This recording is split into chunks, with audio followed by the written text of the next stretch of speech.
What are some of the other challenges you had to overcome during that time frame at the head of that company? I had no clue what I was doing. I'd never run a business. I'd never had any training about running a business. I'd gone into this, I suppose, in true entrepreneurial fashion, where I thought, well, I can do this. It won't be a problem. I'm not technical, right? So I cannot write a line of code. My brain isn't wired that way. But what I was really good at was hiring the right people who could write lines of code, and then eventually beginning to hire the right top team. But in 2004, we ran out of business. We literally had no sales. We were probably 2 weeks away from going bust. And honestly, it was my business partner that pulled one out of the bag on this occasion. We had one lead for a company called the National Student Union Services, and they were responsible for bulk buying all the alcohol that students drink. You can imagine that was quite a big business. And all our systems were manual, so they were looking to for a piece of software that would help them deal with that. But also, they also had really quite complicated discount offerings. And it turned out that after we built this piece of software, that they saved £1 million a year because humans couldn't deal with the figures that were required as accurately as computers could.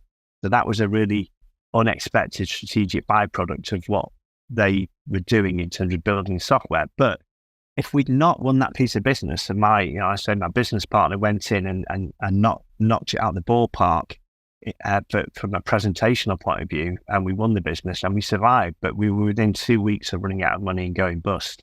But that particular point, I just moved house, had 2 young kids, a new mortgage, and I had a house. The house I bought was from auction, and it needed completely gutting and redoing. And honestly, if the company had gone bust, because I put so much money onto myself personally, I'd have been bankrupt as well. So that was a massive risk that really my family didn't know about. And I think that quite often happens with entrepreneurs, that, they're not trying to hide stuff from the families, but what they try and do is shelter them sometimes from some of the things that you have to do to get to where you really want to get to. You've got to have that confidence in the business that it's going to work. And I did, and it did. So, 2010, we made that technological change that I mentioned. And honestly, we then had 6 years of sustained growth, 10 times in every multiple. We were really knocking out of the ballpark, working with big companies, working all over the world. We had big contracts in the Middle East, in the States actually accounted for a high percentage of our business at this point, and we had a few in the UK as well. So really exciting times, and we were different. We never had a marketing department. We never had a sales arm to the business. What we did do was we built a culture. This is really important, actually. I've written a couple of books on culture now. We built this culture within the business, which encouraged the engineers to be proud about what they do and to shout about what they do in their technical communities. So, we'd run user groups, we'd speak at user groups, we'd speak at conferences. The last few years, we were doing 20 odd conferences a year where we were speaking at them. And we'd sponsor 5 major conferences a year where we had quite a big presence. Usually sort of 10, 15 of us would be there, as well as the speakers, as a support team, and, to talk to potential clients at these conferences. And that worked really well for us. We were hitting the technical people within the communities. And we were also, our CTO, and then quite a number of the team were actually active bloggers at that point as well. So as blogging became a thing, we were at the forefront of doing that in the technical world.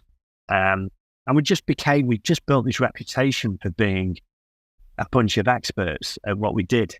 And we also worked on some really exciting projects, which, the team were proud about, but it just made good stories. That's how we grew, through notoriety, through the engineers. The engineers were our salespeople. They were brilliant. That's a fascinating way to look at things because it's certainly unconventional, and that's part of really that's a bit of an innovation in itself. In that you spent your time working on teams and then empowering those teams to be able to feel the not just the confidence but the inspiration to go and tell those stories. And it's interesting because it's literally like the reverse of a sales department, because if you think about a sales department, you generally don't think about a highly technical person or an engineer being in that role. Not to label engineers, of course, I have a lot of engineer clients and friends who are quite fantastic. Actually, some of them aren't great at sales, but it's not what you would normally consider when you think about that, that very technological kind of aspect. But going to the events and sponsoring them and empowering them to go and speak, one thing that really comes up for me is, if you're working with a large company and you want to have a software built or something in the technical space, often the person who's at a CEO level or in a high management position, they are also not that technical individual.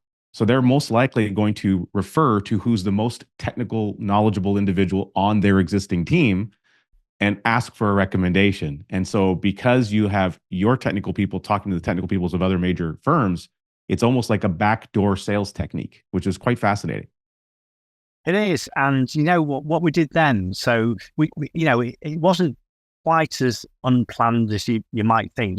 What we did, we actually wrote 5 books. We started to blog, we started to speak at user groups, we started to speak at conferences, and we expanded on all of those things. And you're right, then the technical people would speak to the C-suite, and the C-suite would then reach out. And, then our process was quite simple. It was me or my ops director, which I probably hired in, 2012, something like that, maybe 2011.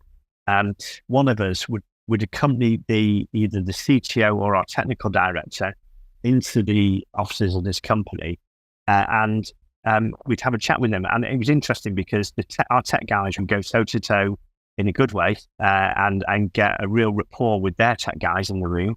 And I would talk about the culture of our company and what we're about, and what made us different, and how we could help their team, not just from helping them build a piece of software, but bringing their team along for the ride. Because, the technology we were using was new in the commercial world. It had been an academic language for 10 years. And we then started to commercialize it and work with the guys that were building it, a company called Lightbend. They were our biggest referrers, because they were consultants. They weren't doers. We were the doers, and we shouted about their technology. It was a perfect symbiotic relationship that didn't have any money exchange. That's one of my principles.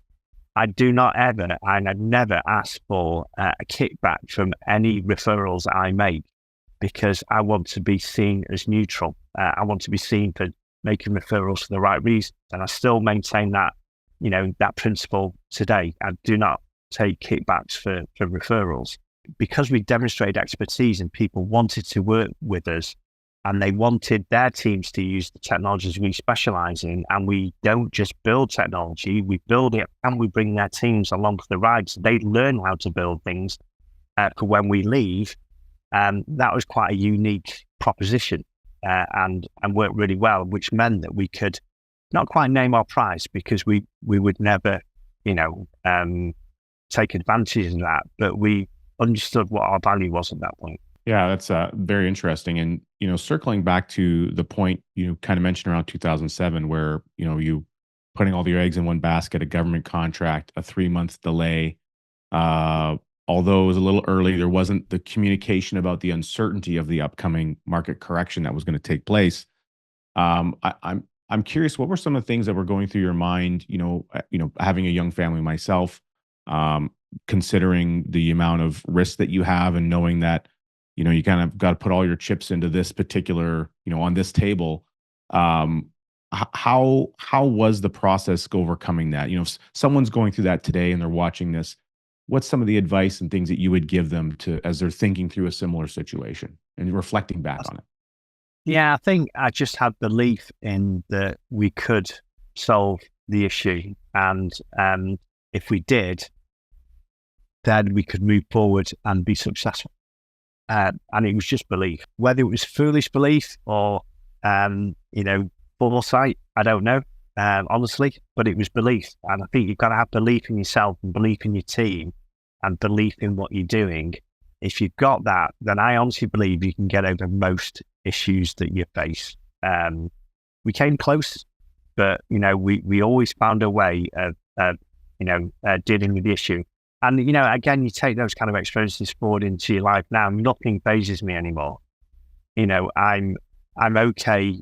I've become more and more resilient and that kind of thing, and I'm happy to. I probably take more risks now than I've ever taken. 19 times out of 20, that pays off. Occasionally, you get it wrong, and you know what?